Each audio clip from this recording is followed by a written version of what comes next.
Okay, so for the sake of this week's video, I figured I'd throw on my Dabson shirt because today we are pressing some flour into some rosin using the all-in-one system here from Low Temp Rosin Plates. I've already played with this thing, and she's wicked. Damn, that's good coffee. The team over at Low Temp's pretty cool. They hooked us up a discount code for you guys to actually use if you are interested in purchasing yourself actually any of the products they offer on their website. That's all down below, including the coupon code. It's all in the description. You know how it works. Okay, let's get to rosin pressing. That sounds weird. Let's press some rosin. There we go.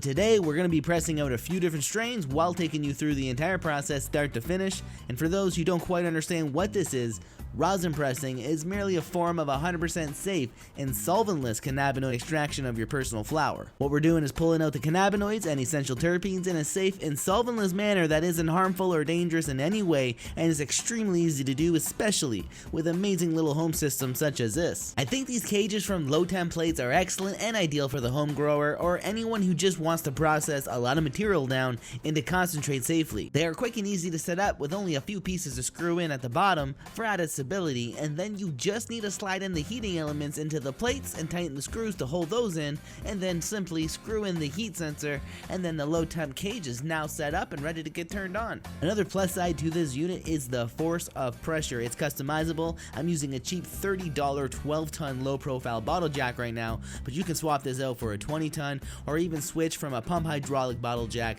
to an electric hydraulic system. You can upgrade the machine as you see fit. You can pick up your bottle jack or electric hydraulic systems at any local department store. I'm personally Canadian, so I went to Canadian Tire, but you can also go to Walmart, like I said, any local department store. Okay, let's turn the Low Temp plates on and let the plates heat up while I get the flowers prepped for pressing.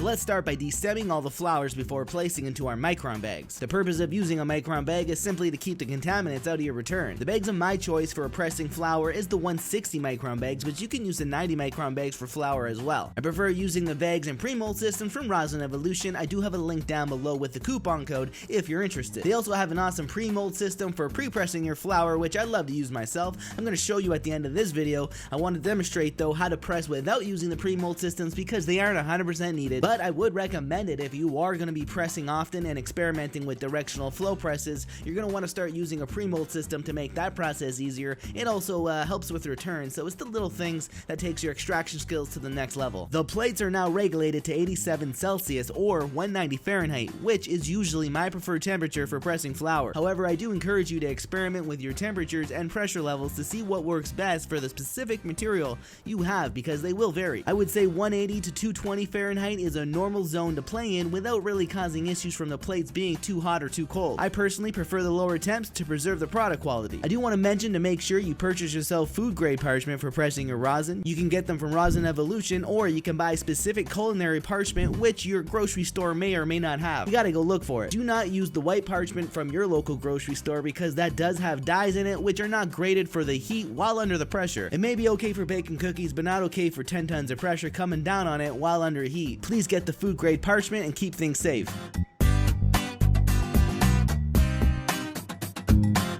I like to pack about 12 to 14 grams of destemmed flour into the micron bags, and I like the material to be at an RH of 62%, which is ideal for pressing flour rosin. The RH of the material does affect your return, so make sure it's not too dry and not too wet. Another thing that affects the overall return is the flower location of where the flowers came from on the plant. The top colas of the plant will have more trichome population and will return more yield for the amount used versus the larf or lower flowers on the plant. I try to work with material that only produces 20% or more in return, otherwise I'll stop growing that particular pheno or genetic altogether. For the actual pressing of the flour itself, I slowly lower the plates down and let the flour patty heat up and get the oils loose and ready to be released before closing the plates down fully and adding heavy pressure. I like to take 35 to 60 seconds to let this process happen as I slowly increase the pressure and lower the plates. Once I see a little bit of oil start to be released, I increase the rate of pressure being applied and I start paying attention to the flow of rosin I see coming out. You don't want to max out the pressure too quick because this will cause a blowout in the bag, which isn't the end of the world,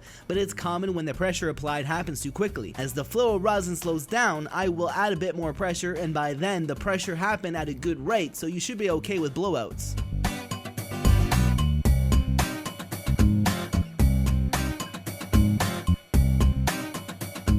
Because I press using lower temps, I tend to press for a total of 2.5 to 3 minutes, and once again I'm paying attention to the rosin return coming out, and once it stops flowing I try to wrap it up and not let the rosin sit on the heat too long, as that will degrade the rosin. All of these things you will figure out as you press more often. Don't expect to have these things down on day one. I've been using rosin extraction methods for well over a year, and I do it almost weekly as I really enjoy the process. Throughout the time I've learned to use my gut more than working with a firm given amount of press times, pressures, and temperatures to be used. After pressing your patty once, you can fold it in half and press it for a second time. Hopefully you don't see too much come out in the second press, because this assures that you got majority of the rosin on the first press. The second press rosin is degraded and quality is not the same as the rosin yielded in your first press, but in many cases if you're pressing organic flour loaded with terpenes and utilizing low temperatures like I am, that second press rosin is not to go to waste, but also it shouldn't be combined into your first yield press. Make sure to keep them separate.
After collecting everything and weighing out the 4 strains, turns out the Chocolate Mint OG and Critical Kush did the best, but the Girl Scout Cookie and Granddaddy Purple weren't too far behind. Everything pressed out to 20% or more, and everything is chirped out with lots of flavors for your nose and mouth to water over.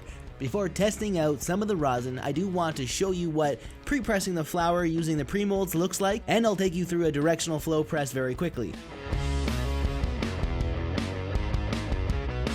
Pre-pressing your flours helps increase yield return, so I do recommend using a pre-mold, but realistically the material of which you're using is the most important thing for big returns. The pre-mold and pre-pressing is merely a small benefit to someone who is trying to get the most out of everything and has been doing it a little longer. It may be the difference of 1% return only, but like I said, if you're doing this a lot and also experimenting with D-flow presses, you're gonna want one. To pre-pack the mold, simply destem and evenly pack the flours into the mold. I like to place pieces of parchment at the bottom and one at the top before placing the insert into the mold to avoid issues with the flour sticking when trying to pull out the pressed patty. It's recommended to only exert about 600 pounds to 1 ton of pressure for about 15 to 30 seconds to pre-press the flours into bricks.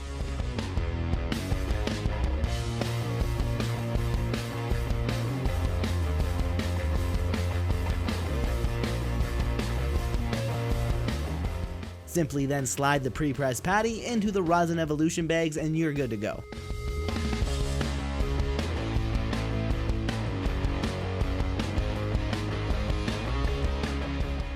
Now, directional flow pressing is where you fold the parchment in a specific way that forces majority of the rosin to return out the front of the plates. It's pretty easy to do, just cut the parchment down so you can evenly place the patty into it like a taco. You don't want too much excess parchment at the top of the taco, but you do want to make sure you have an inch or so of excess parchment on each side of the patty. This allows you to fold over. This type of fold seals up the back and sides and forces the rosin to flow out the front. It's pretty simple stuff. I personally will only use the directional flow presses if I'm doing 1 to 4 presses. It's fairly time consuming to do, and it doesn't add any more yield. It just basically lets all the rosin come out the front, which is very nice. But the pre-mold and pre-pressing is actually the thing that will increase your yield a small amount, so definitely do consider that if you're going to be doing this extraction method a lot.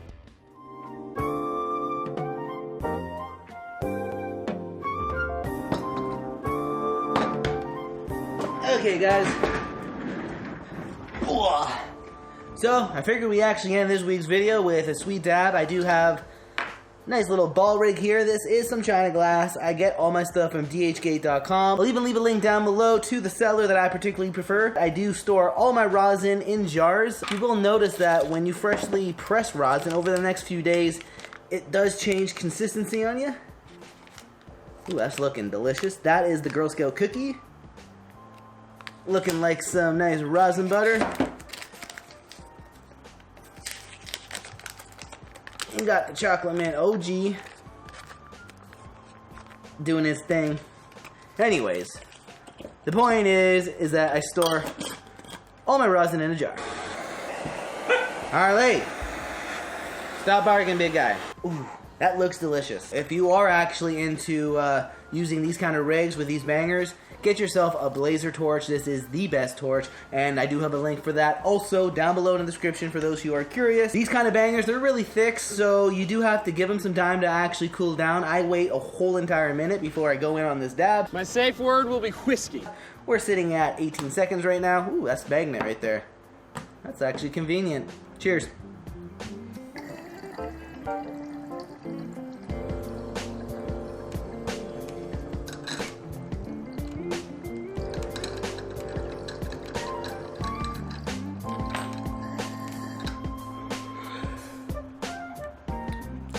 Ooh.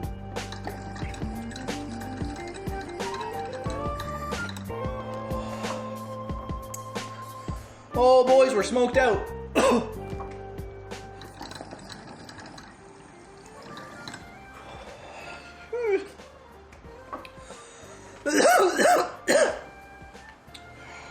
Man, these thick bangers.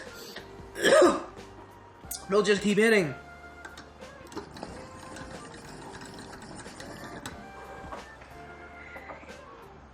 Stop it. That was a hefty dab.